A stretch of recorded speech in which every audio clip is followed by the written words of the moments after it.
ఓం గణేశాయ నమః. పార్వతీ పంచకం.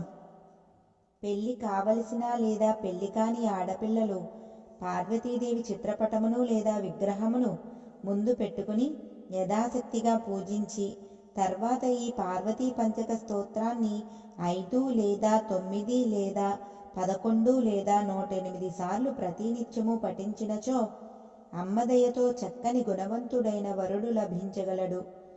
వివాహిత స్త్రీలు పఠించినచో వారి దాంపత్య జీవనము సుఖమయమగును. ఈ స్తోత్రాన్ని ఎవరైనా చదువవచ్చును. నవగ్రహ దోషములు తొలగిపోయి శాంతి లభించును. వారు కోరుకునే కోరికలను శ్రీ పార్వతీదేవి తప్పక నెరవేర్చగలదు. శేషము భగవత్కృప. ధరాధరేంద్ర నందిని శశాంక మౌళి సంగిని